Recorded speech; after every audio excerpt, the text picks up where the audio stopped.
too many people, I think if I'll make a speech, if I can lead a march, if I can hold a press conference, I'm doing something. Well, no, you're not. You're having a speech, you're leading a march, you're holding a press conference.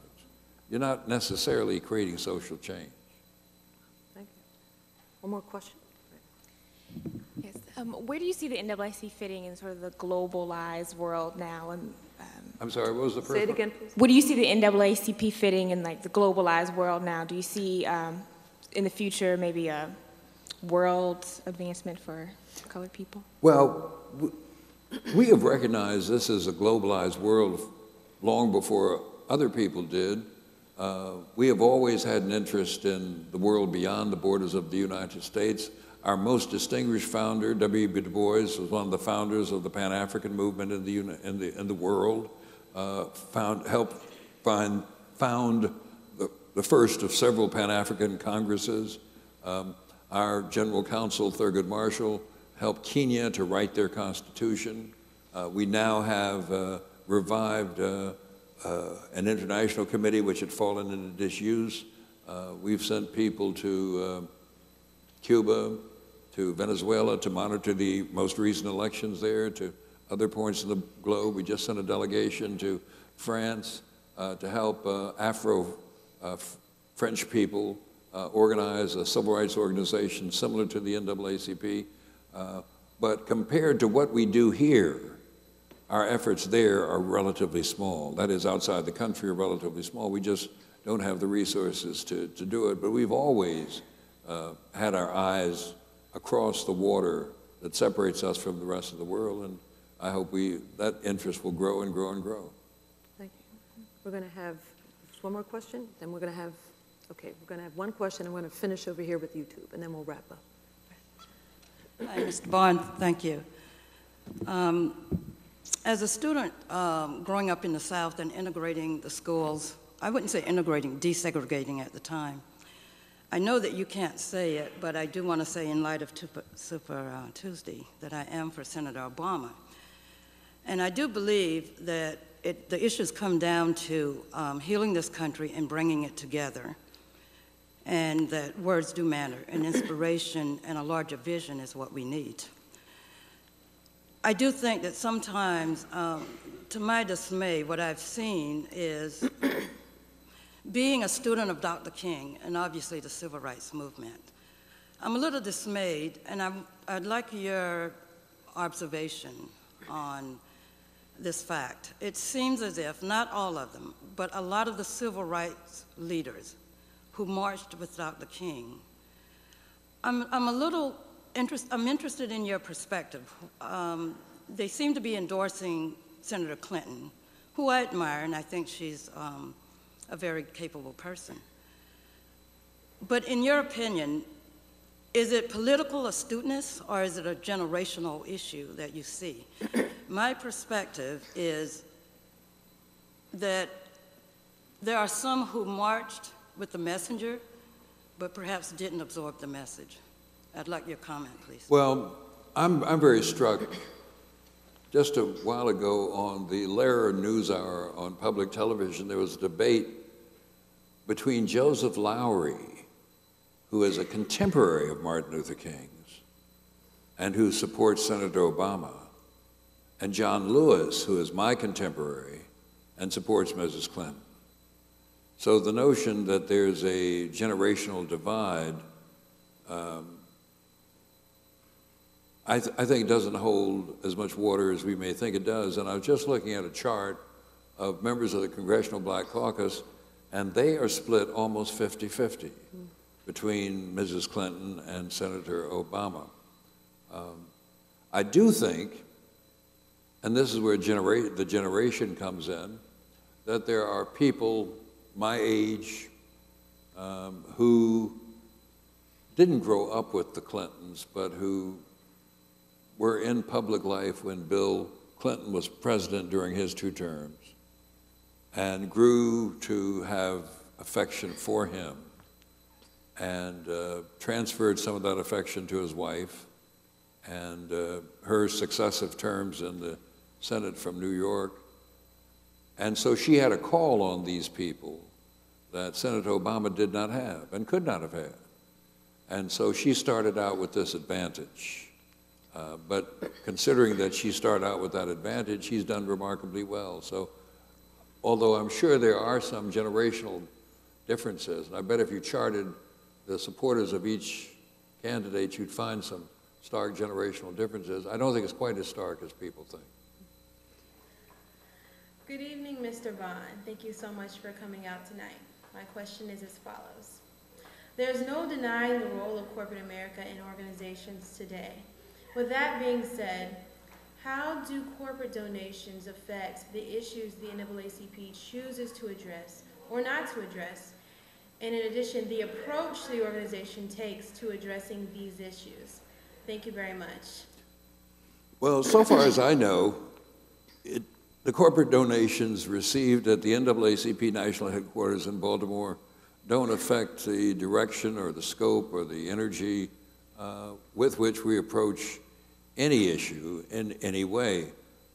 We've been a long-time recipient of funds from a leading pharmaceutical company, and we just sued that company because its employees were complaining that they were being made to work in a hostile working environment, and the fact that the company had been generous to us, and thankfully so, didn't affect our lawsuit, even though the company asked us not to do it. We said, you know, this is what we do, so you can't ask us not to do what we do. This is what we do. We are grateful for the funds we receive from corporations. We wish individuals would give us more money, and if they would, then we wouldn't have to take any money from corporations, but they won't, so we do. Wow. And you know, my father was a college president. You know, he used to say that there's no money so dirty that can't be cleaned by coming in the door of a university. And I remember, I think, when I was in the Georgia Legislature, somebody said to me, he said, Bond, he said, you know, the only thing wrong with tainted money is there ain't enough of it. Now, I don't believe that. I don't believe that, but it's funny, though. Well, on behalf of the Stanford community, Julian, thank you for all that you've done and all that you continue to do for this country. And I thank all of you all for joining us tonight. And as you leave tonight, please drive carefully and make sure that everyone you know of a certain age is registered to vote. Jan, did you have something before we wrap up? One last thing. Sure.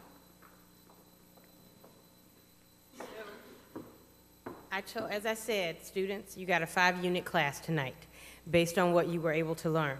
To Chairman Bond, to LaDoris Cordell, I'm not usually speechless, but I'm speechless at what I've heard today, the interaction.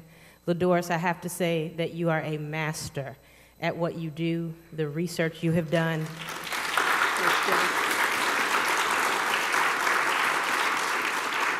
And what I also want to do is give you guys gifts, tokens of appreciation. One is from the Stanford chapter of the NAACP here on campus. They have a T-shirt for both of you, and Chairman Bond, in true hip-hop fashion, it's a 2 extra large. So this is from the Stanford NAACP, biggest, baddest, boldest organization on the back.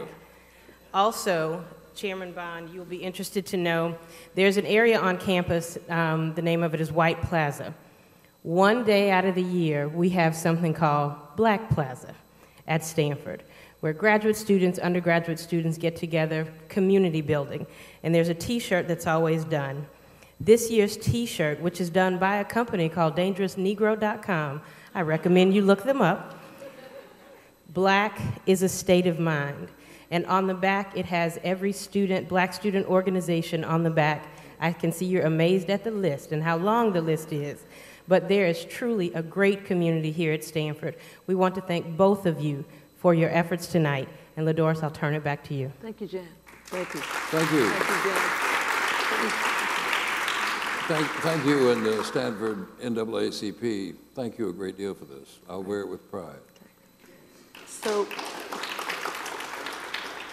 Julian, you have authored a book called A Time to Speak, A Time to Act. And even though this book was published in 1972, it continues to be relevant some 36 years later. So I'd like to close this conversation with your having the last word. One thing you will have to do is autograph this book for me before you go. I'd like to close, though, with you reading a passage I have marked there. This passage is a passage in which Julian in 1972 talked about the need for a new political movement in this country. And we'll close with this. And it will be a movement that ought to feel it can draw heavily on the young, those bruised veterans of the 1968 Chicago Convention, those who felt rejected and useless after the Meredith March in Mississippi, those who feel that academic life is sterile and irrelevant, those who fought for a losing presidential candidate and were denied their choice, either by assassination or boss rule, and then saw a man of Richard Nixon's cynical politics and flawed vision enter the White House. All those can become organizers for such a movement. They can help put its parts together.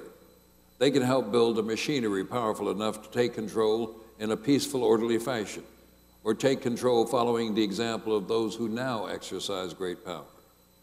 Of the late Dr. Martin Luther King Jr., someone once said, paraphrasing Genesis 37:19-20, they said to one another, behold, here comes the dreamer. Let us slay him, and we shall see what will become of his dreams. Those who refuse to take action are killers of the dream. They have slain too many dreamers and will be adding the murder of hope to their death list.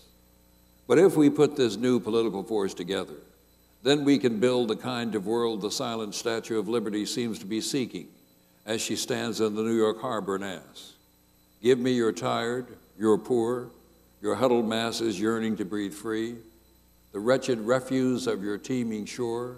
Send these, the homeless, tempest-tossed, to me. Sweetheart, here we are. Good night, everyone.